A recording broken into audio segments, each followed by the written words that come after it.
It's a Jobs Friday. Will today's numbers seal the deal for Fed tapering? In our cover story, from the stockroom to the boardroom, how workers are taking on Walmart and why more grandparents are chipping in for college. Plus, does pairing soup with coffee create the recipe for a hot stock? First Business starts now.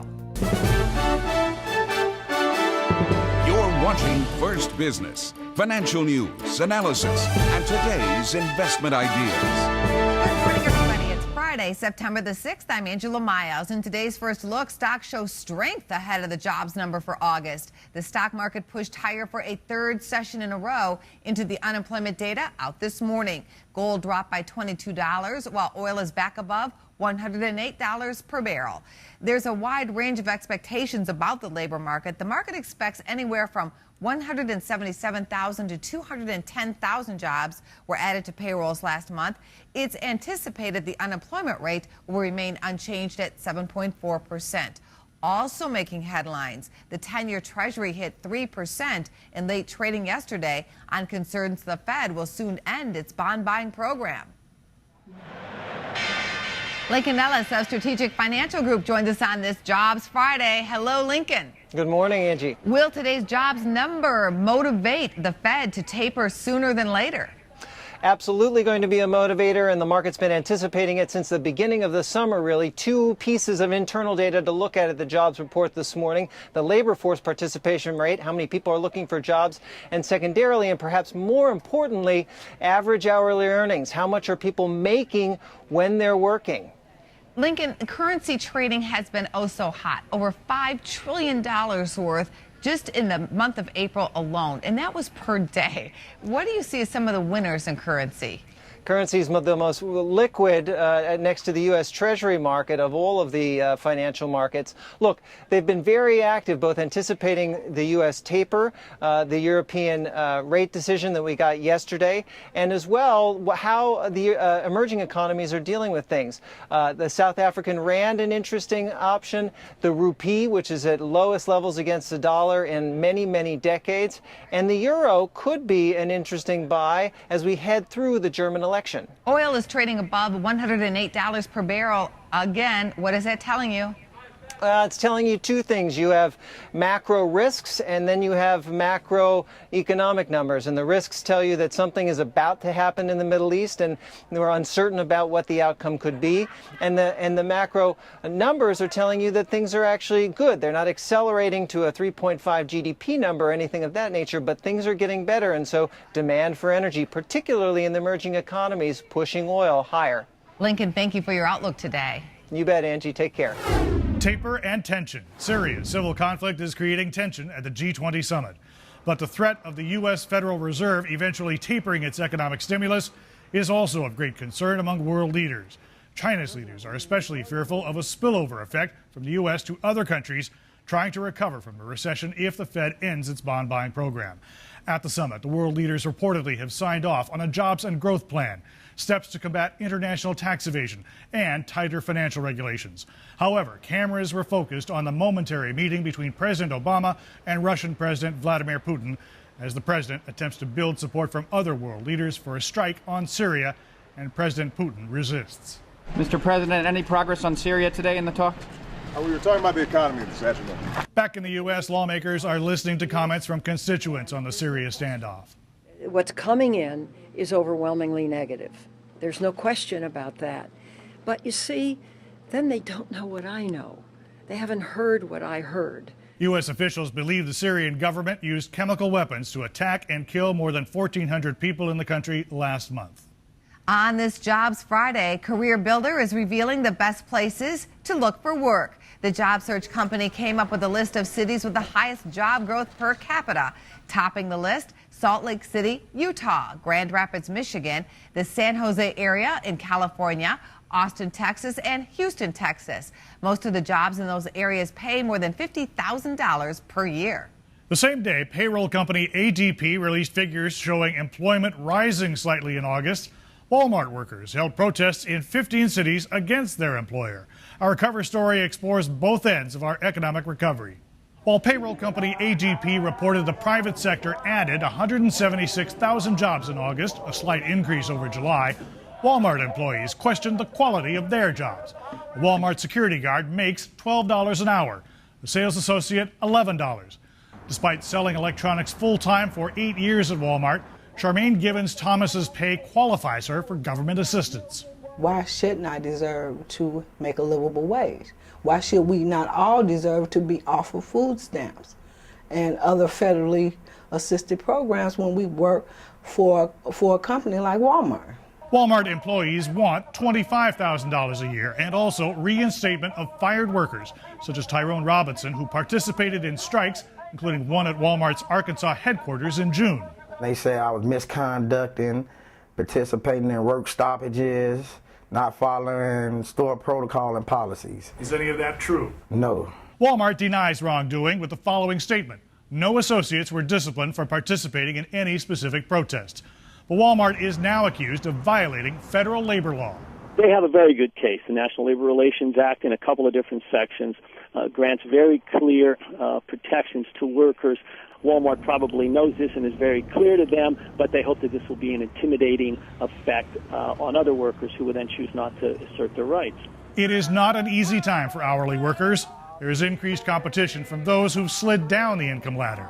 A lot of our clients are willing and are doing, like the Home Depot, Costco, Walmart, Walgreens, because they need income for their families, and they're grateful to have those jobs. And for some, it still hasn't gotten better. My neighbor stayed downstairs from me. I got to take care of him and his family until he get back on the job. And he's been off for like 6 months. 3 weeks ago, Walmart cut its profits forecast for this year. It follows last year's 4.6% drop in profits. Nonetheless, the world's largest retailer still made $15.7 billion in 2012. Also from the labor front, a new survey says 85% of employers plan to give out raises this year. That's up from 57% last year. According to PayScale, the average raise will be 2.9%. That's higher than in 2011 and 2012, with averages of 2.7%. The pay gap is growing between female and male doctors. New research by the Journal of the American Medical Association shows that male physicians now earn 25% more in annual pay when compared with what female physicians earn. It was closer in the late 1980s when the disparity was roughly $33,000. By the late 2000s, though, the difference was $56,000 a year. Similar trends were found among physicians' assistants and dentists. Health insurance will likely be less expensive than first thought because of the Affordable Care Act. That's according to the Kaiser Foundation. As more states make information available about the online marketplaces, Kaiser was able to crunch the numbers. Last week, a study by the RAND Corporation also pointed to a likely decline in costs for consumers, in large part due to federal subsidies to help people purchase health care coverage. United Airlines is recalling all pilots currently on furlough. The company says it will need the 600 pilots to fill future staffing needs. They'll be back in the cockpit next month. All told, the airline has more than 12,000 pilots. Boeing plans to triple the number of jets it builds for Chinese airlines. The aircraft company expects to receive 5,580 orders from China during the next decade, with a value of $780 billion. Company officials at Boeing believe air traffic should rise 7% per year in China on the heels of strong economic growth and improved access to air travel. Boeing has struggled this year with issues surrounding its 787 Dreamliners. However, this latest prediction about China gives the jet maker a competitive boost against its rival Airbus. JCPenney has reportedly given Martha Stewart the heave-ho. Mike Ullman returned as Penney's CEO in April, and it was his decision to stop selling her products, according to Reuters. The official reason given is that the domestic diva's products didn't sell as well as anticipated. But the move follows a 3-year legal battle that was initiated by JCPenney after Stewart started selling her goods at rival retailer Macy's. Martha Stewart Omnimedia released a statement saying the company has no intention of ending its partnership with JCPenney. Chobani is recalling some of its Greek yogurt for a mold problem. The CEO says it's a common dairy mold problem affecting some of its yogurt coming from its plant in Idaho. Containers coated with 16-012 and an expiration date of September 11th or October 7th have been removed from store shelves. A startup could do for books what Netflix did for movies. Oyster is evolving the digital library into a new phase. Unlimited books for a subscription fee of $9.95 per month. The company has launched an app for iPhones that offers 100,000 books. It's a model that has been working for Netflix. Netflix shares flirted with the $300 threshold in trading yesterday, closing near a two-year high of $294. An exclusive report says next month will mark the end of student loans at J.P. Morgan Chase. According to Reuters, bank executives no longer view lending money for college as a significant growth market. J.P. Morgan's exit leaves less competition for the remaining players such as Wells Fargo, Discover Financial Services, and of course the government. In Peru, children as young as 13 are helping the country become a top producer of counterfeit cash. The South American country has overtaken Colombia's title as a capital for counterfeit production. Children reportedly work on the design of the fake bills by hand, adding small details to improve the credibility of the notes. $100 million in fake cash tied to Peru has been seized over the last decade.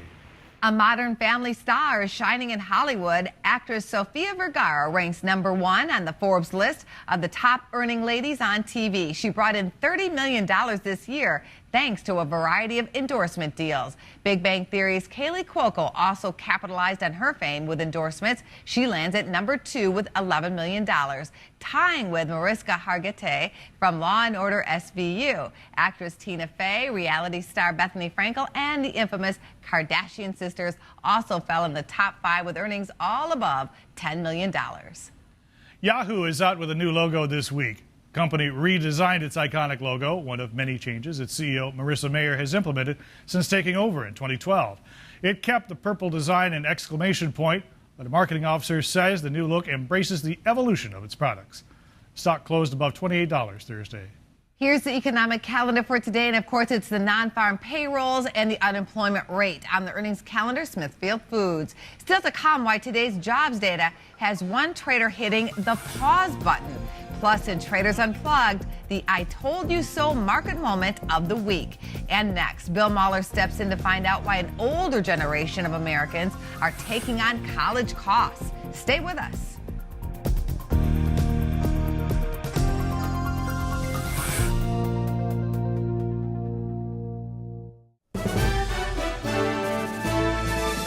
Rising college tuition, you know, it continues to far outstride the rate of inflation, and with government funding dropping and household income still painfully low, families are working harder than ever and trying to get as creative as possible to pay for college. And you know who is helping out more and more?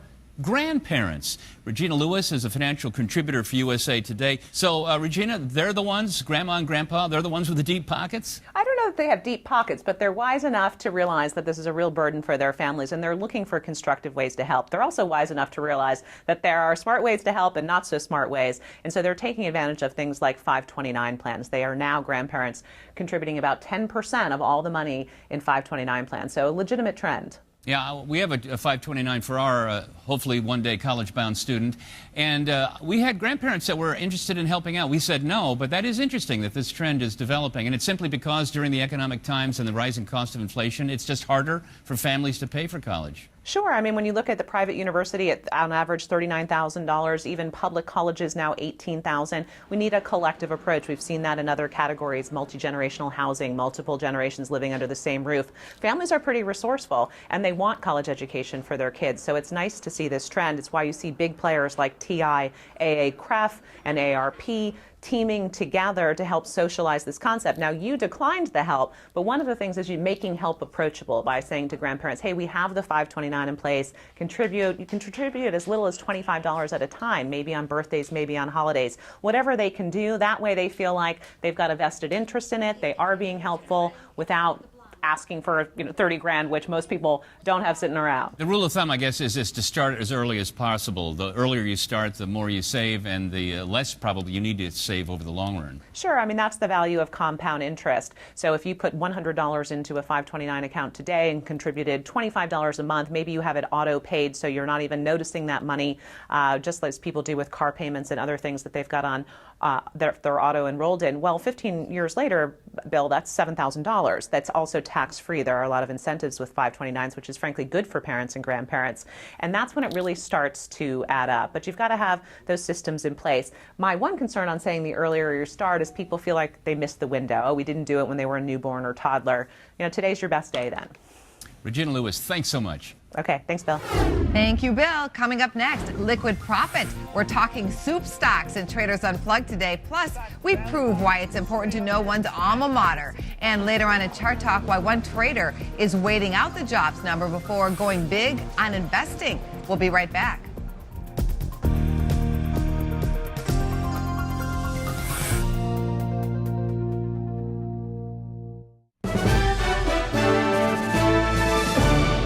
Has come for Traders Unplugged. Joining us now from the Flora CME Group, Alan Nuckman and James O'Malley. Hey, guys. Topic number one, dollar holler. Which dollar retailer is the best for your money?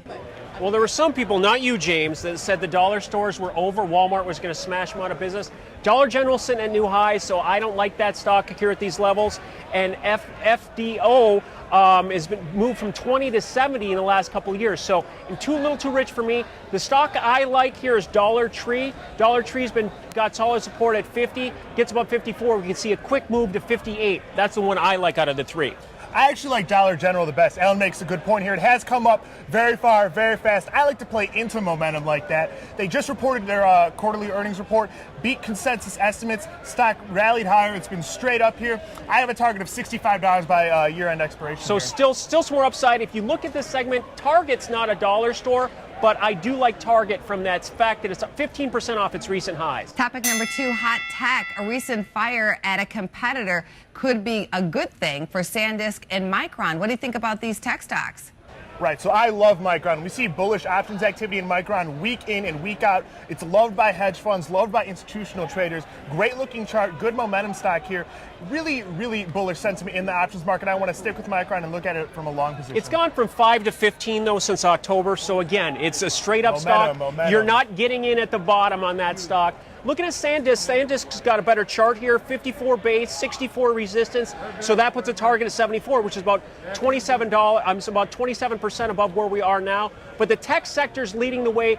The NASDAQ is very close to making new 13-year highs once again. Topic number three, K-Cup for your soul. Campbell's is coming out with a K-Cup. Is this stock a buy? Well, I'm not a soup expert, but it is funny how GMCR was hated by everybody when the K-Cup was coming off a patent, but now it's loved again. It's trading above $80. So again, that stock's gotten very rich as well.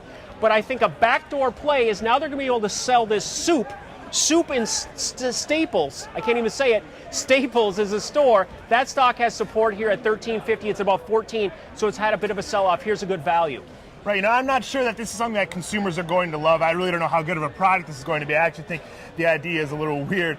But Campbell's has been a terrible stock this year. They just reported quarterly earnings. Stock gapped lower. I'm currently short Campbell's. Will short it through earnings, and I'm going to stay short. I think there's a lot more downside in Campbell's. Soup is not the future for you. Soup is not the future for me. Time now for your bonus round question. Alan, I know it's been a while since you've been a winner, so we're going to Michigan State here. These are MSU fun facts, the school that Alan went to. Which statements are true? The school was founded in 1855. The school was originally named Agricultural College of the state of Michigan. The school's mascot is Sparty.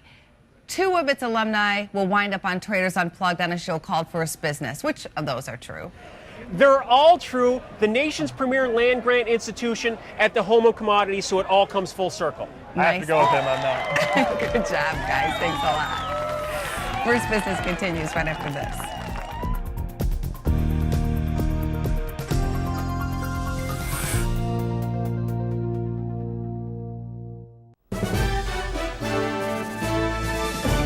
Tim Bigham with Trading Block joins us now. And Tim, what are you anticipating for the jobs number today? Really almost a kind of a non-event, Ange. The last couple numbers have been somewhat met with a yawn. Really don't think there'll be a lot of fireworks coming out of it. So, as always, the revisions to the previous month seem to be more important than the actual number. And the rate is, probably going to come right in line would be my guess. So, kind of a ho-hum is my anticipation on the jobs number. I'm hearing this is the time to start to look for pullbacks and put some money to work. What would you do?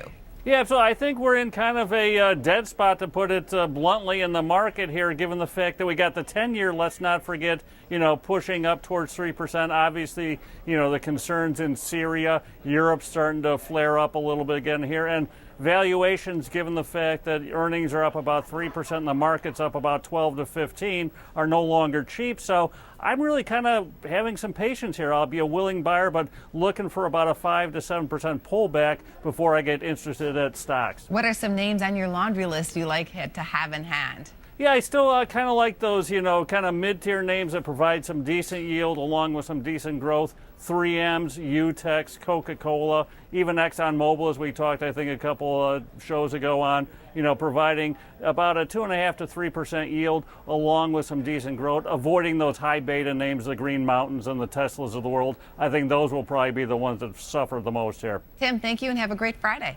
You bet. Thank you, Angie.